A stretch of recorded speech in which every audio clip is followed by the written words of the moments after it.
매일매일 책 읽는 습관을 기르자. 11월 19일 시작합니다.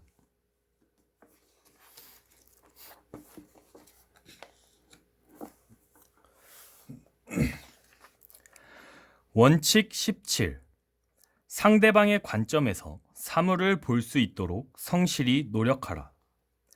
대화를 시작할 때 당신의 목적이나 방향을 제시하고 그가 듣고 싶어 하는 말을 바탕으로 당신의 말을 조절하고 상대방의 의견을 수용한다면 그도 당신의 생각을 받아들일 마음을 갖게 될 것이다.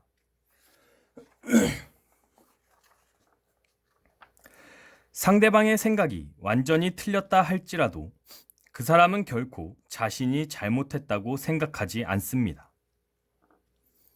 그렇다고 해서 상대방을 비난해서는 안 됩니다. 비난은 어떤 바보라도 할 수 있습니다. 그 대신 상대방을 이해하도록 노력하세요. 오직 현명하고 끈기 있고 특별한 사람만이 그렇게 할 수 있습니다. 상대방의 생각과 행동에는 그 나름대로 이유가 있습니다. 그 이유를 찾아낸다면 그의 행동은 물론 그의 인간성까지 이해할 수 있는 열쇠를 얻을 수 있을 것입니다. 스스로에게 내가 만일 그의 입장이었다면 어떻게 느끼고 행동했을까 하고 물어보세요. 원인에 관심을 가지면 결과에도 동정심을 갖게 됩니다. 그런 과정을 거치면 인간관계 기술을 더욱 증진시킬 수 있습니다.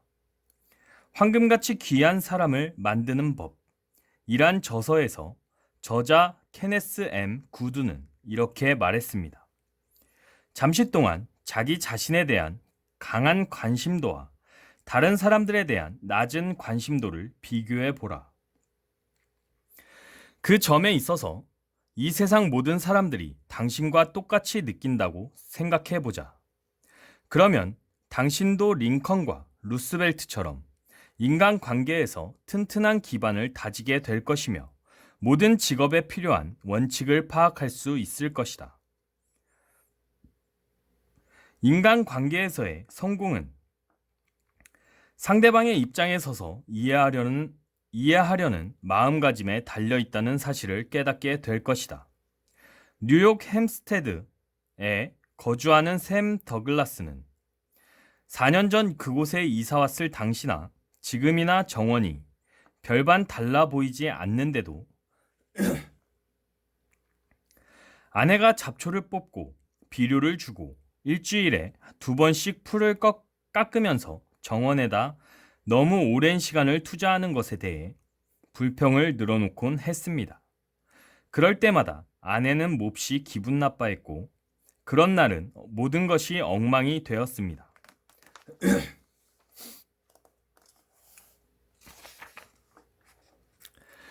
카네기 코스에 참가한 후 그는 여러 해 동안 자신이 얼마나 바보 같은 짓을 했는지 깨닫게 되었습니다.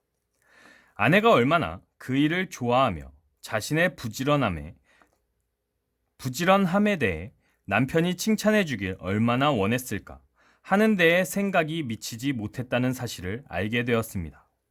어느 날 저녁 식사를 끝낸 아내가 함께 잡초를 뽑자고 제안했습니다.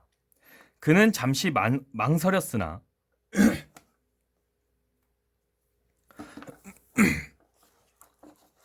곧 생각을 바꿔 아내와 함께 잡초를 뽑았습니다.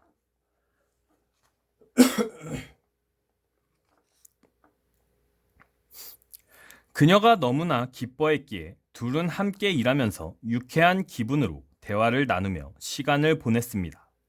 그 후에도 종종 그는 아내를 도와 정원 손질을 했습니다. 그리고 흙이 마치 시멘트 같은데도 잔디 손질을 멋있게 했다며 그녀에게 찬사를 보냈습니다.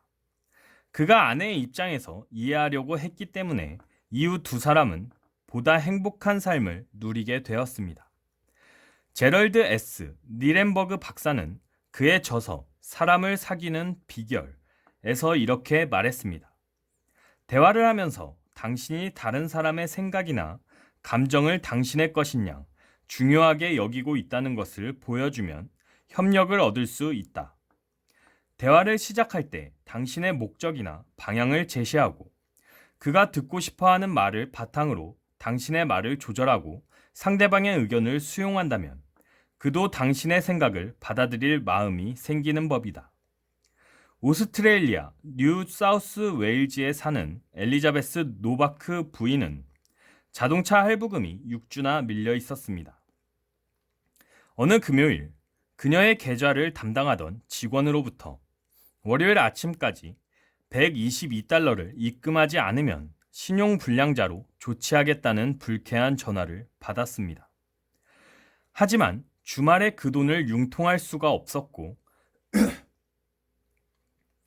월요일 아침 다시 그의 전화를 받았을 때는 최악의 상황이었습니다. 그녀는 화를 내는 대신 그 사람의 입장에서 생각해 보았습니다. 그에게 불편을 끼쳐서 미안하다고 사과한 뒤 할부금을 늦게 낸 것이 이번이 처음이 아니므로 나야말로 성가신 고객이 분명할 것이고 말했습니다. 그러자 갑자기 그의 목소리가 바뀌더니 전혀 성가신 고객이 아니라며 그녀를 안심시켜 주는 것이었습니다. 자기의 고객들이 얼마나 무례한지 거짓말을 잘하며 어떤 때는 자기에게 말조차 하지 않고 이리저리 피하는 고객이 있다고 하는 등 구체적인 신뢰를 들어가며 말을 이어갔습니다.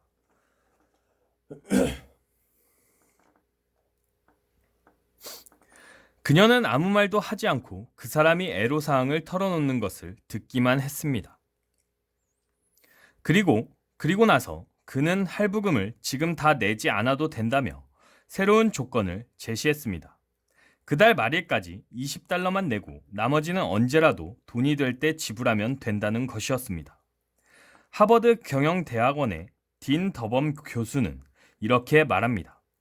나는 면담을 하게 될 경우 내가 무엇을 말할 것인지를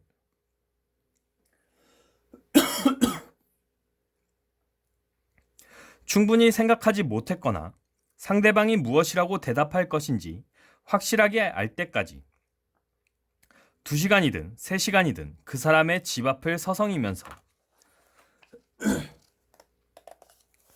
들어가지 않는다.